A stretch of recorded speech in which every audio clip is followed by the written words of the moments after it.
آواز، ساؤنڈ، جب کوئی چیز یا اس کا کوئی حصہ تھرتھراتا ہے تو اس کے تھرتھرانے سے اس کے ارد گرد کی ہوا میں تھرتھراہٹ اور لہریں پیدا ہوتی ہیں جو کہ ہمارے کانوں تک پہنچتی ہیں، تو یہ ایک قسم کا احساس پیدا کرتی ہیں جس کو ہم آواز کہتے ہیں۔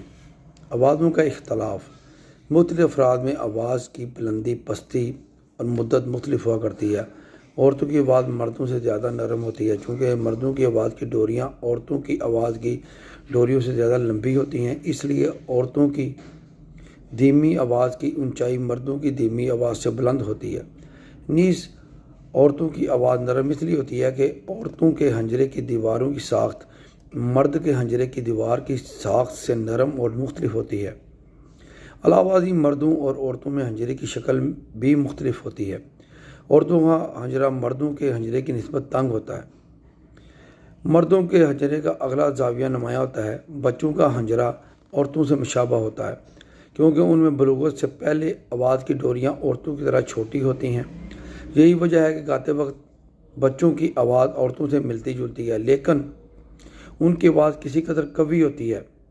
پھر جب بچے جوان ہو جاتے ہیں تو ان کا حنجرہ بدل جاتا ہے اور ان کی آواز جوان مردوں کی طرح ہو جاتی ہے۔ بلوغت کے وقت جب حنجرے کی شکل تبدیل ہو رہی ہوتی ہے تو عموماً آواز بیٹھ جاتی ہے اور کچھ عرصہ تک گانے کے کام نہیں آتی۔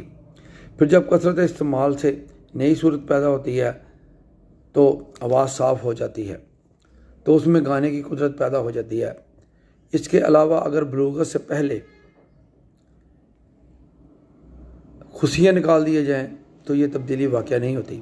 بڑھاپے میں اکثر لوگوں کی آواز کمزور ہو جاتی ہے کیونکہ حنجرے کی ڈوریاں بڑی ہو جاتی ہیں اور آواز کی ڈوریوں کے فعل میں بھی تبدیلی آ جاتی ہے۔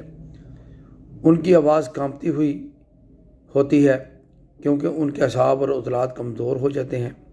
آواز کی قوت دو باتوں پر موقوف ہے: نمبر 1 ڈوریوں کے ارتعاش پر، نمبر 2 حنجرے کی کریوں، جھلیوں، سینے کی دیواروں، منہ اور ناک کے جوفوں کے مناسب حال ہونے پر جہاں آواز ٹکرا کر ٹوٹتی ہے۔